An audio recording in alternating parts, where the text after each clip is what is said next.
Bienvenue à tous les dirigeants religieux, séminaristes et croyants du monde entier, participant à cette conférence en ligne de Nouveau Ciel, Nouvelle Terre, Shincheonji, témoignage sur la révélation de l'Ancien Testament et celle du Nouveau Testament par chapitre. Je suis Yang Shik Lee, de la tribu de Matthias de Nouveau Ciel, Nouvelle Terre, Shincheonji, Église de Jésus, et je serai votre présentateur. Tout d'abord, remercions Dieu et rendons-lui gloire de nous avoir accordé ce temps pour devenir un à travers la parole. Et je tiens à sincèrement remercier tous ceux qui participent aux conférences en ligne de Nouveau Ciel, Nouvelle Terre, Shincheonji. Actuellement, de nombreux croyants du monde entier entendent la parole révélée de Nouveau Ciel, Nouvelle Terre, Shincheonji, basée sur le principe des 6 questions de base, et ont réagi de façon enthousiaste et avec joie, et ne font qu'un avec cette parole de vérité. Il n'y a qu'un seul Dieu et qu'une seule Bible. Alors j'espère que ce sera un temps précieux, vous permettant de recevoir la grâce à travers la parole témoignée. Commençons par prier avec le même cœur. Dieu notre Père, envers qui nous sommes reconnaissants, nous vous remercions sincèrement de la grâce que vous nous avez faite en nous guidant aujourd'hui devant la précieuse parole. Nous vous remercions également d'avoir aidé les croyants du monde entier à devenir un dans la vérité à travers le témoignage sur la révélation de l'Ancien Testament et celle du Nouveau Testament par chapitre.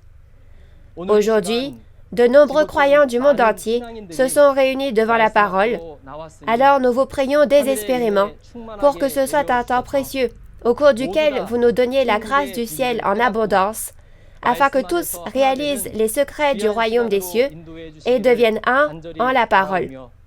Nous avons prié au nom de Jésus qui nous a sauvés. Amen. Aujourd'hui, nous témoignerons de la parole autour du thème de la leçon numéro 10, le second avènement du Seigneur et les signes de la fin du monde. J'espère que ce sera un temps précieux, au cours duquel vous pourrez réaliser à travers la parole quels sont les signes du second avènement du Seigneur Jésus, ceux de la fin du monde, et quel genre de foi nous devrions avoir en ce temps-là. Maintenant, nous allons accueillir l'instructeur Moo Gyum-jae de l'église de Cheongju de la tribu de Matthias pour nous prêcher la parole. Bienvenue à tous les dirigeants religieux, séminaristes et croyants du monde entier qui espèrent le royaume des cieux et la vie éternelle.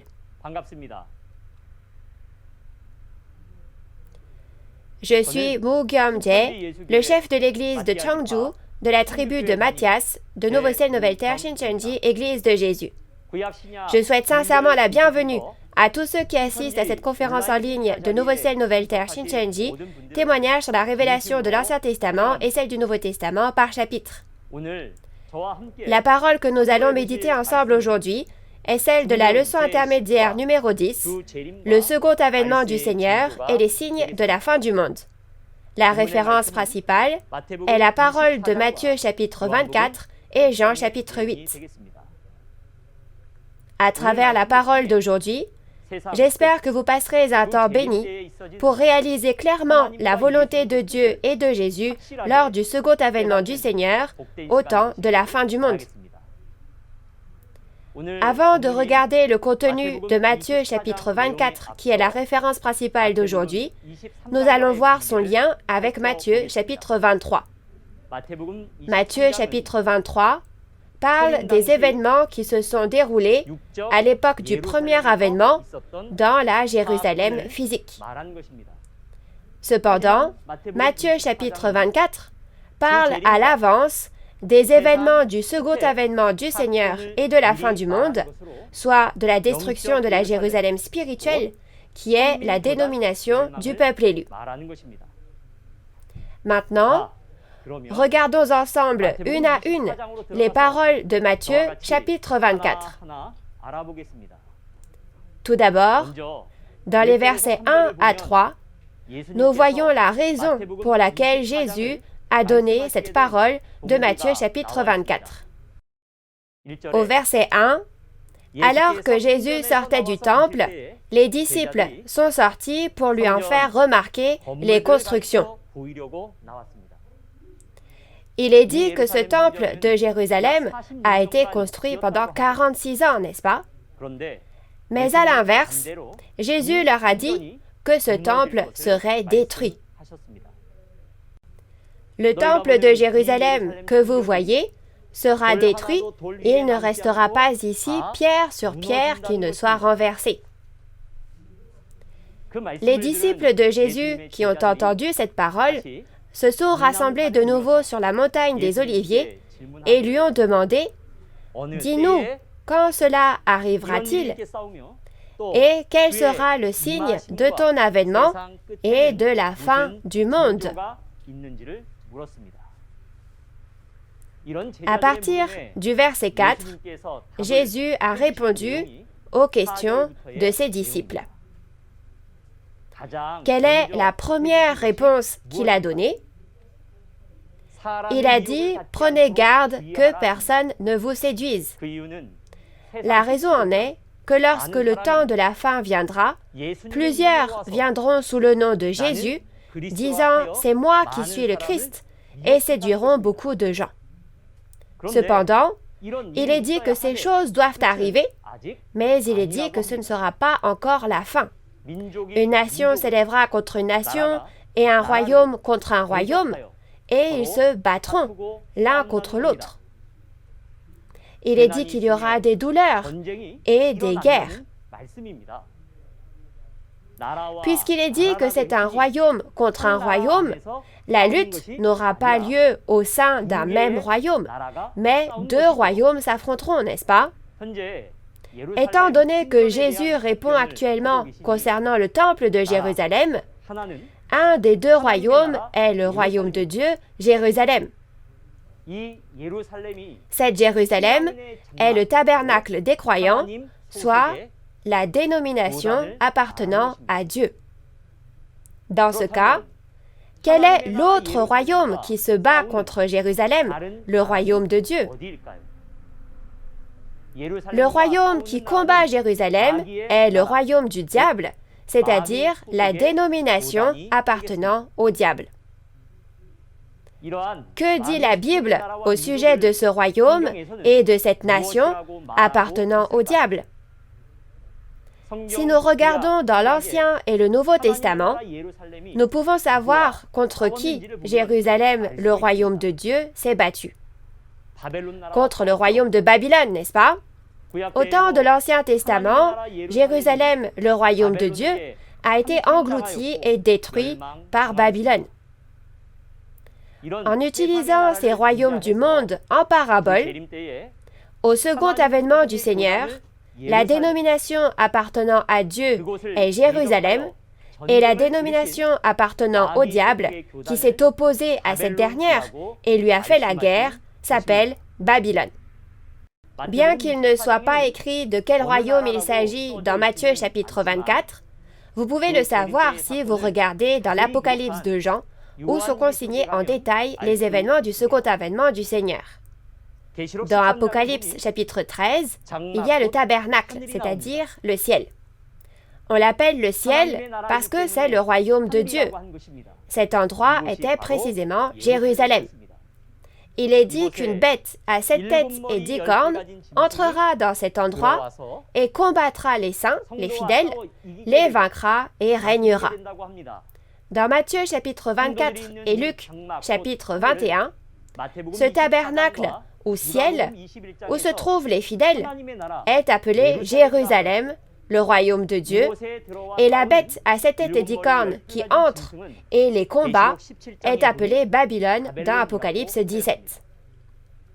Récemment, nous avons appris la triste nouvelle qu'un pays est en guerre contre un autre pays dans le monde. Cependant, la guerre au second avènement du Seigneur, dont parle la référence principale d'aujourd'hui, Matthieu 24, est une guerre entre Jérusalem, la dénomination du peuple élu, et Babylone, la dénomination des démons païennes. Ce n'est pas une guerre menée avec des armes à feu, des épées ou des missiles, mais c'est une guerre de religion menée dans la foi, soit une guerre spirituelle, une guerre de doctrine. Jésus a dit qu'il y aura des famines et des tremblements de terre en divers lieux. Parce que Jérusalem a été menée en captivité pendant la guerre contre Babylone, il lui a été impossible de prêcher la parole de Dieu. Il s'agit donc de la famine spirituelle durant laquelle il n'y a pas la parole de Dieu. De plus, Jésus dit également qu'il y aura des tremblements de terre spirituels, car le cœur des hommes, qui est comme la terre, est ébranlé. Il a dit que tout cela était le commencement des douleurs, n'est-ce pas? En ce temps-là, il est dit que l'on vous livrera au tourment et l'on vous fera mourir. Dans cet endroit où l'on tue, les gens de Jérusalem se livreront les uns les autres. On peut voir à quel point Jérusalem était corrompue. Il est dit que plusieurs faux prophètes s'élèveront et ils séduiront beaucoup de gens. Et parce que l'iniquité se sera accrue, la charité du plus grand nombre se refroidira, mais celui qui persévérera jusqu'à la fin sera sauvé. Comme ces choses arrivent à Jérusalem, qui sera détruit? La Jérusalem corrompue sera détruite, n'est-ce pas? Alors qui gagnera? L'adversaire Babylone, le royaume du diable, gagnera. Finalement, Jérusalem, le royaume de Dieu, a perdu dans la guerre contre Babylone, et il ne restera pas pierre sur pierre qui ne soit renversée, mais tout sera détruit. Jésus a dit que cette bonne nouvelle du royaume sera prêchée dans le monde entier pour servir de témoignage à toutes les nations, alors viendra la fin. Si nous regardons cette parole à l'envers, cela signifie que rien de tel n'arrivera, à moins que l'Évangile ne soit prêché dans le monde entier, n'est-ce pas? Cela veut dire que ce sont les paroles de prophétie qui prendront fin lorsqu'elles seront prêchées dans le monde entier. Qu'est-ce qui prendra fin en ce temps-là? Ce qui prendra fin, c'est Jérusalem, n'est-ce pas? Ce n'est pas la fin d'un royaume de ce monde, mais la fin de Jérusalem qui appartient à Dieu. Nous pensions qu'il s'agissait d'une guerre physique du monde, et nous nous méprenions en pensant que c'était la fin de ce monde. Cependant, il s'agissait de la guerre spirituelle contre Babylone, le royaume du diable, qui a entraîné la chute de Jérusalem, le temple de Dieu. Si cela s'accomplit pour nous, que devrions-nous faire? Voyons cela à travers les versets suivants. Lisons les versets 15 et 16. C'est pourquoi, lorsque vous verrez l'abomination de la désolation dont a parlé le prophète Daniel, établie en lieu saint, que celui qui lit fasse attention, alors que ceux qui seront en Judée fuient dans les montagnes. Selon le prophète Daniel, l'abomination de la destruction se tiendra dans le lieu saint. Le lieu saint fait référence à Jérusalem, le temple de Dieu, et l'abomination de la destruction est le royaume de Babylone qui a détruit Jérusalem. Voyant que l'abomination de la destruction s'est établie, cela signifie que le destructeur a combattu, gagné et pris possession du lieu saint. Que devons-nous faire en ce temps-là? Oui, c'est ça. Nous devons fuir vers la montagne. Dans Matthieu 24, verset 37 et Luc 17, verset 26 à 30, il est également dit que le second avènement du Seigneur sera comme les jours de Noé et de Lot. Au temps de Noé, finalement, l'arche est restée sur le mont Ararat et ils ont été sauvés. Au temps de Lot aussi, lorsqu'il y a eu le jugement par le feu, il leur a été dit de fuir vers les montagnes. De la même manière, au temps du second avènement, le seul moyen d'être sauvé, n'est-ce pas de s'enfuir vers la montagne? Cette montagne est la montagne du salut et le lieu du refuge. Alors ne devrions-nous pas savoir de quel type de montagne il s'agit et où se trouve-t-elle pour pouvoir fuir?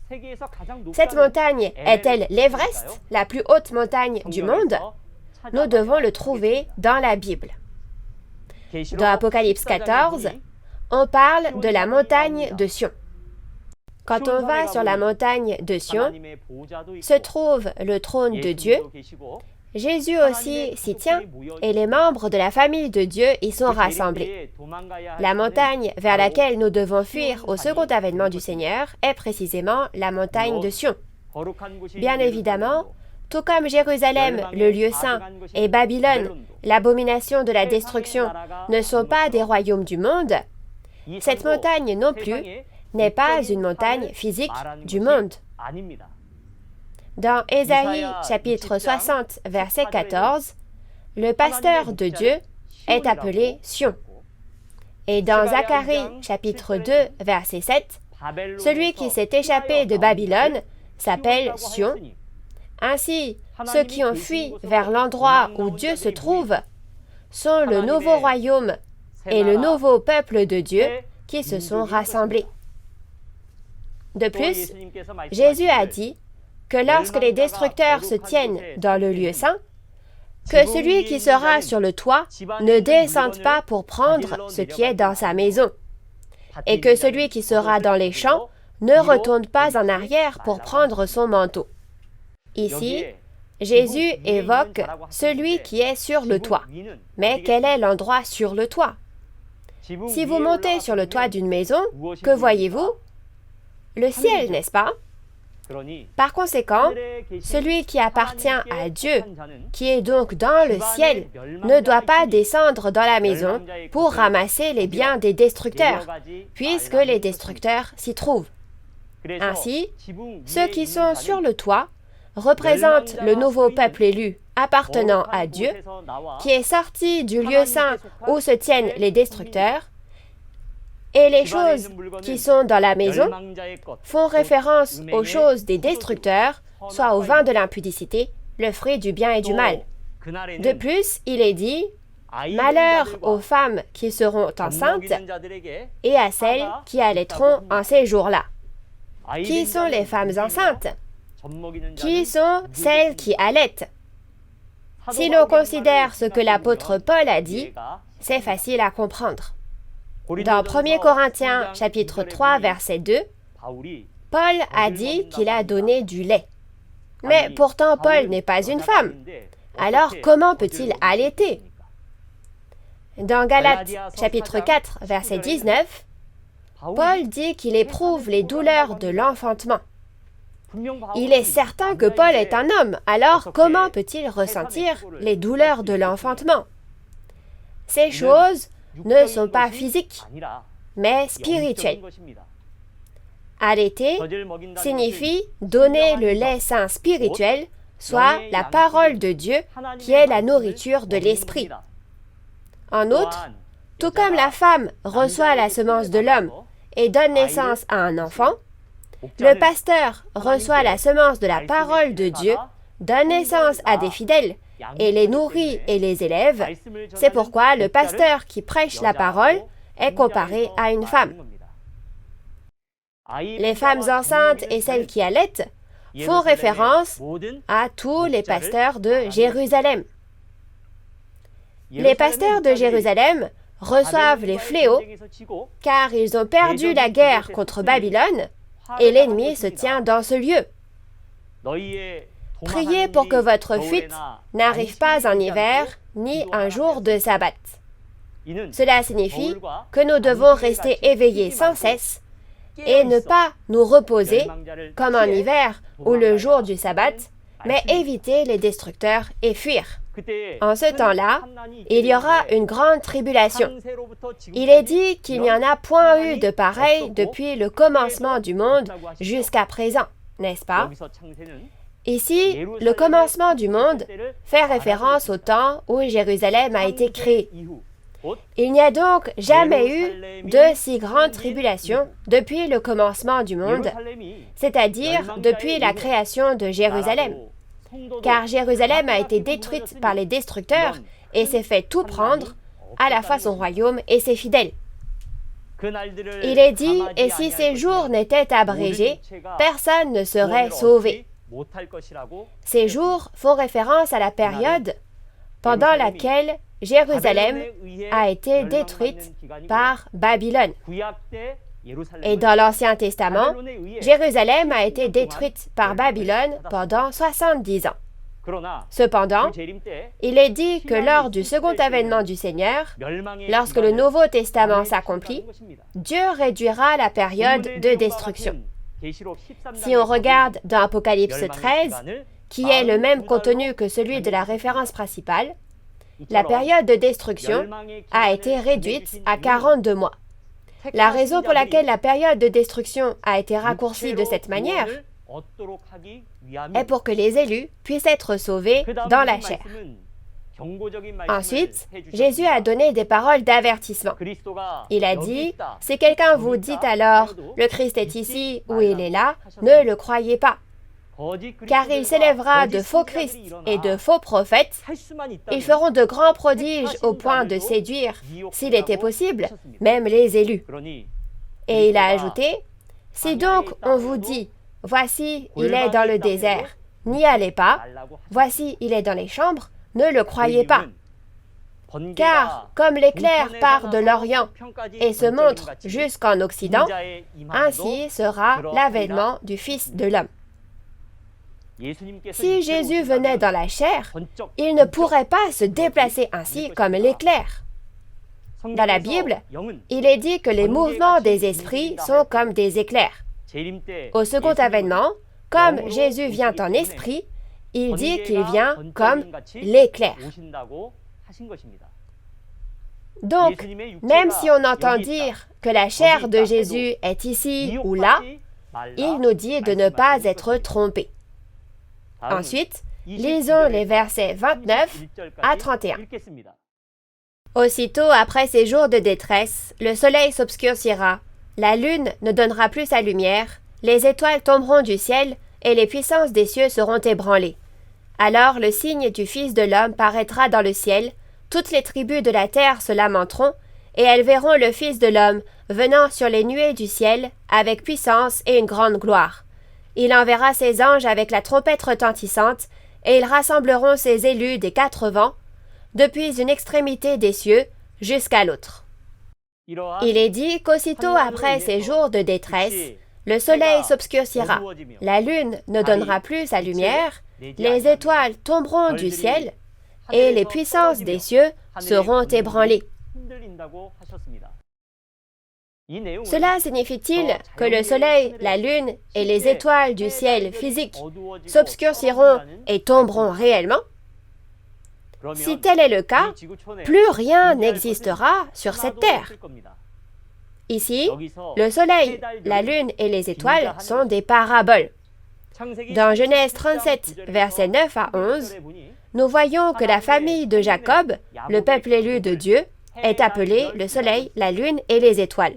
Le ciel, qui est détruit dans la référence principale, est le tabernacle de Jérusalem, et le peuple élu de Jérusalem au second avènement du Seigneur est appelé le soleil, la lune et les étoiles.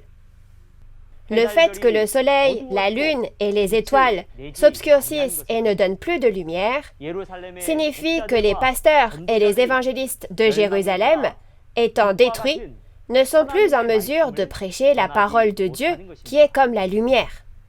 De plus, parce que ceux qui appartenaient à Dieu qui est dans le ciel sont devenus la possession des destructeurs, on dit qu'ils sont tombés du ciel sur la terre. Ceci n'est pas la fin du monde, la fin de la terre, mais la fin de Jérusalem.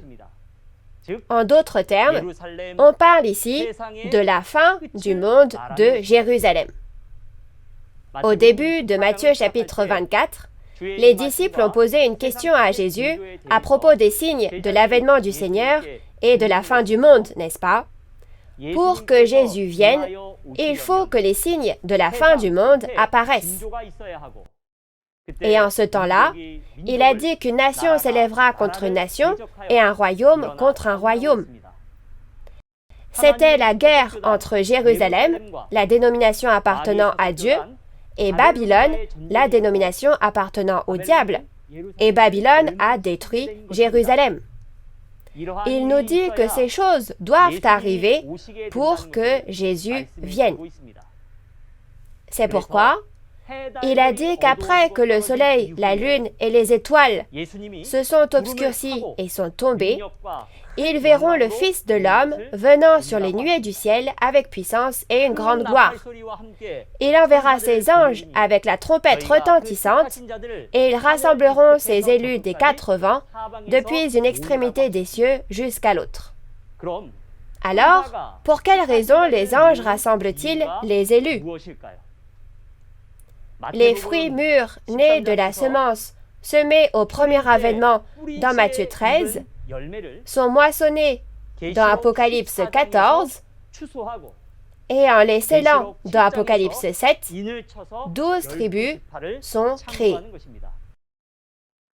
C'est pourquoi, dans Matthieu 8, versets 11 à 12, il est dit que ceux qui n'ont pas été moissonnés sont les fils du royaume chassés dans les ténèbres du dehors, et que ceux qui sont moissonnés sont ceux qui viennent de l'Orient et de l'Occident et s'assoient dans le royaume des cieux. Ainsi, au second avènement du Seigneur, la fin du monde, il y a Jérusalem qui trahit Dieu et qui est détruite. Il y a Babylone qui est entrée dans cette Jérusalem, l'a combattue et l'a détruite. Et après ces événements, il y a les 12 tribus, le nouveau royaume et le nouveau peuple de Dieu qui sont moissonnés et scellés. Il est dit que tout cela arrivera avant que cette génération ne passe, et que le ciel et la terre passeront, mais que les paroles de Jésus ne passeront point. Ainsi, les prophéties de Matthieu chapitre 24 vont certainement s'accomplir. Cependant, il est dit que personne ne connaît ni le jour ni l'heure, n'est-ce pas? Et que Dieu seul sait ces choses. Si vous êtes un croyant qui espère le royaume des cieux et la vie éternelle, vous devez toujours rester éveillé et selon ces paroles, vous devez être capable de vous introspecter et savoir qui suis-je selon la Bible, ai-je été créé selon la Bible. Alors, comment peut-on s'introspecter? Vous pouvez le savoir en regardant le contenu suivant. Il est dit que de 2 hommes qui seront dans un champ, l'un sera pris et l'autre laissé, n'est-ce pas? Et de 2 femmes qui moudront à la meule, l'une sera prise et l'autre laissée. Ceux qui sont moissonnés et choisis et sont pris lorsque l'on rassemble sont ceux nés de la semence de Dieu qui ont été moissonnés, et ceux qui sont laissés sont ceux nés de la semence du diable qui n'ont pas été moissonnés. Laquelle de ces paroles doit s'accomplir pour nous? Je prie pour que vous soyez toujours éveillés afin de pouvoir être moissonnés et devenir le nouveau royaume et le nouveau peuple de Dieu. Ensuite, lisons les versets 45 à 47. Quel est donc le serviteur fidèle et prudent que son maître a établi sur ses gens pour leur donner la nourriture au temps convenable? Heureux ce serviteur que son maître, à son arrivée, trouvera faisant ainsi. Je vous le dis en vérité, il l'établira sur tous ses biens. Enfin, Jésus a dit qu'il y aura un serviteur fidèle et prudent qui sera établi sur les gens de la maison du maître et qui leur donnera la nourriture au temps convenable. Et il a dit que le maître l'établira sur tous ses biens. De quel temps s'agit-il ici? Qu'est-ce que la nourriture au temps convenable?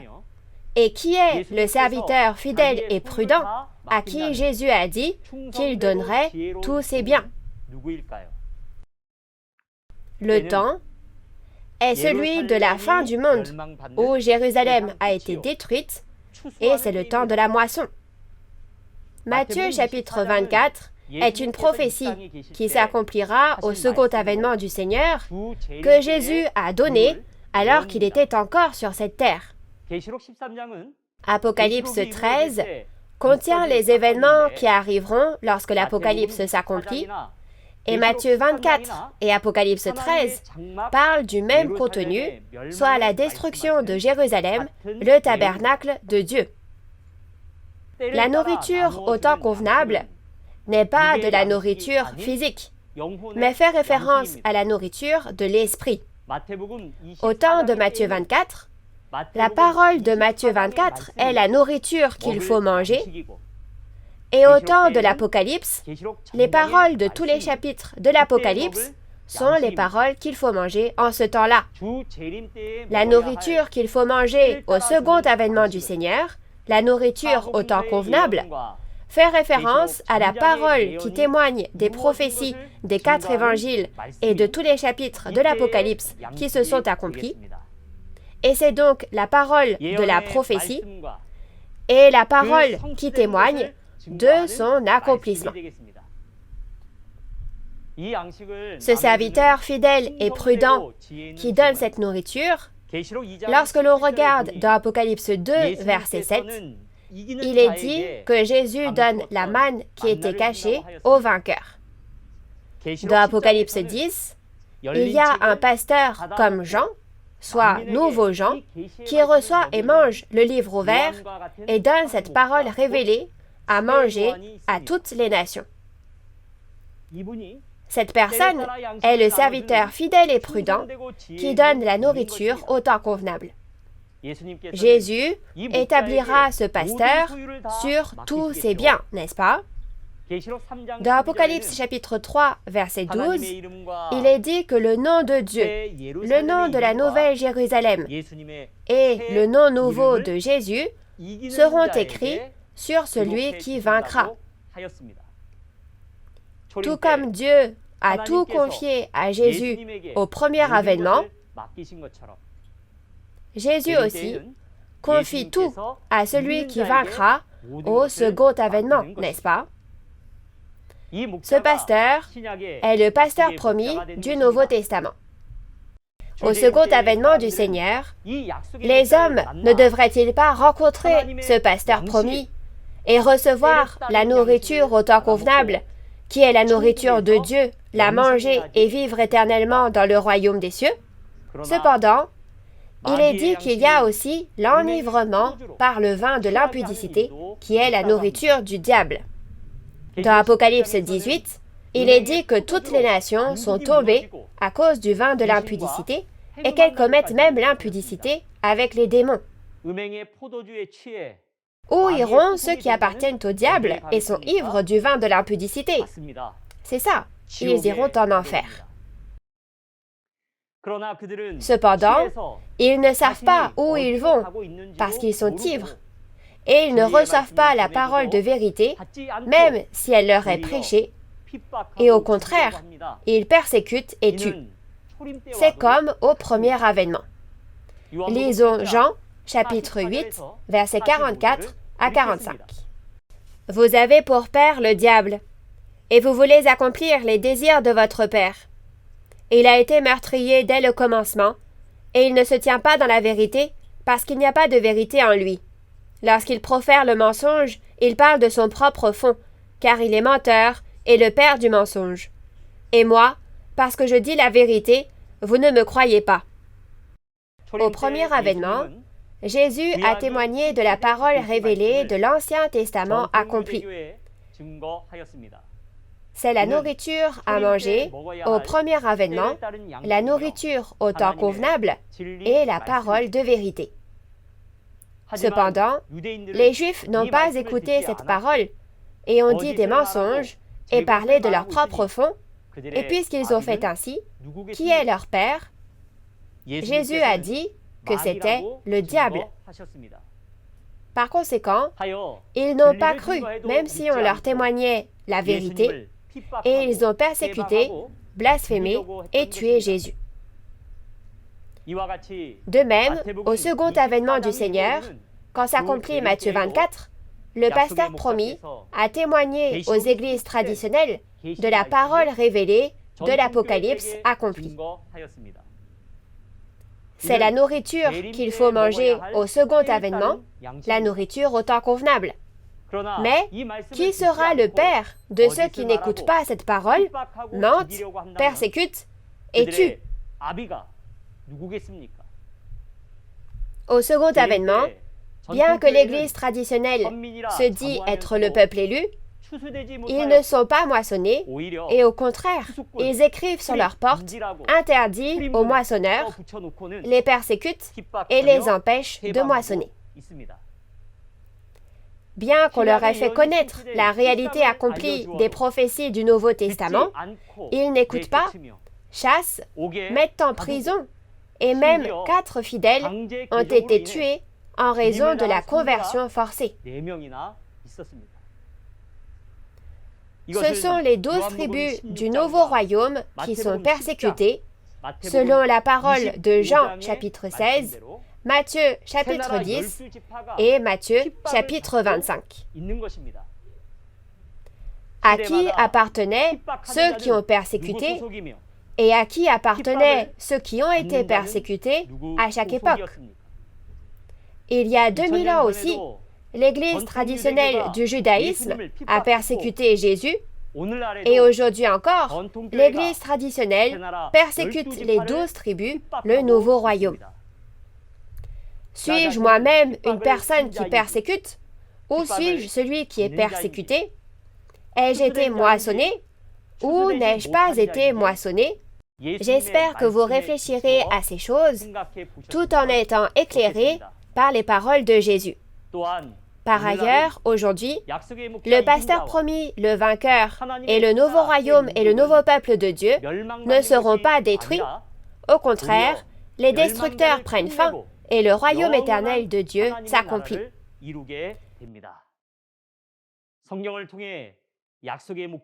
Je prie pour que vous trouviez le pasteur promis et le royaume de Dieu promis à travers la Bible. Nous allons résumer la parole d'aujourd'hui.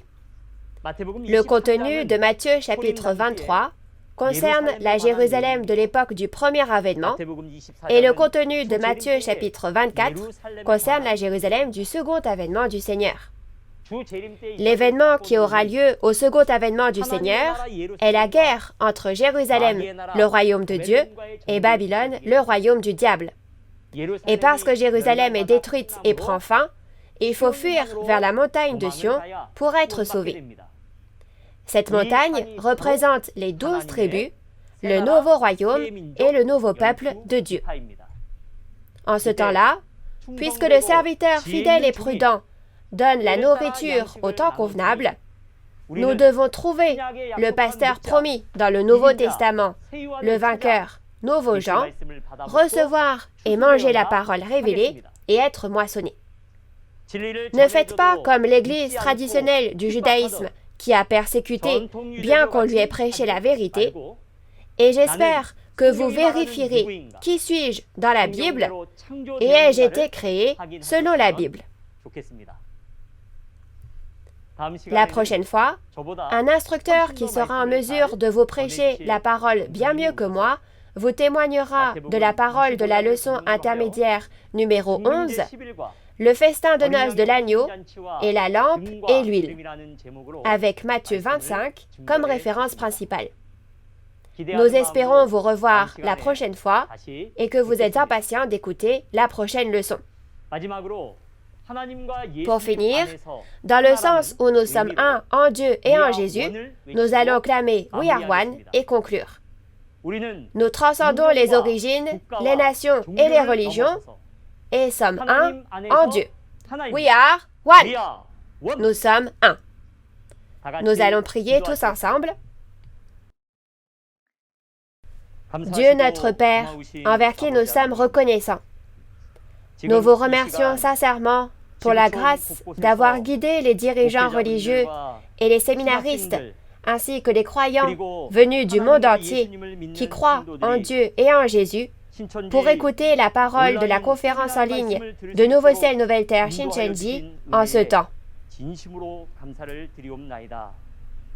Lorsque la parole sur la révélation de l'Ancien Testament et celle du Nouveau Testament est témoignée selon le principe des 6 questions de base, veuillez nous accorder les yeux pour voir, les oreilles pour entendre et le cœur pour réaliser, et aidez-nous à suivre la parole révélée, afin que nous puissions tous vivre ensemble dans le royaume de Dieu où Dieu se trouve. Veuillez nous protéger physiquement et spirituellement jusqu'à la prochaine fois où nous nous verrons, et nous avons prié au nom de Jésus. Amen. Merci d'avoir écouté attentivement jusqu'au bout. Chers auditeurs, savez-vous ce que signifie le mariage avec l'agneau? De plus, savez-vous quand et où aura lieu ce mariage? Et avez-vous tous préparé votre lampe et votre huile? Chers auditeurs, qui êtes-vous selon la Bible? Êtes-vous ceux qui se marient avec le diable dans Apocalypse 18? Ou êtes-vous ceux qui se marient avec l'agneau dans Apocalypse 19? Comme vous pouvez le voir dans la vidéo, la prochaine fois, la conférence aura lieu autour du thème de la leçon numéro 11, Matthieu 25, le festin de noces de l'agneau et la lampe et l'huile. L'heure sera la même qu'aujourd'hui, à 10 heures. Les conférences en ligne de Nouveau Ciel, Nouvelle Terre, Shincheonji, témoignages sur la révélation de l'Ancien Testament et celle du Nouveau Testament par chapitre, sont diffusées simultanément en 24 langues à travers le monde entier via la chaîne YouTube officielle de Nouveau Ciel, Nouvelle Terre, Shincheonji, Église de Jésus. Et beaucoup de dénominations venant du monde entier veulent devenir un avec Nouveau Ciel, Nouvelle Terre, Shincheonji. J'espère que vous et moi pourrons réaliser plus profondément la parole en assistant coûte que coûte à la prochaine conférence. En plus de la parole que vous avez entendue aujourd'hui, si vous avez d'autres questions ou demandes de renseignements sur Nouveau Ciel, Nouvelle Terre, Shincheonji, Église de Jésus et sa doctrine, veuillez contacter le numéro représentatif de chaque tribu indiqué à l'écran. Nous vous guiderons en détail et avec amabilité. Maintenant, nous terminerons cette conférence en faisant la prière que le Seigneur nous a enseignée. Notre Père, qui es aux cieux, que ton nom soit sanctifié, que ton règne vienne, que ta volonté soit faite sur la terre comme au ciel. Donne-nous aujourd'hui notre pain de ce jour. Pardonne-nous nos offenses, comme nous pardonnons aussi à ceux qui nous ont offensés. Et ne nous laisse pas entrer en tentation, mais délivre-nous du mal, car c'est à toi qu'appartiennent le règne, la puissance et la gloire, au siècle des siècles. Amen. Merci sincèrement à toute la famille de Dieu qui a été avec nous.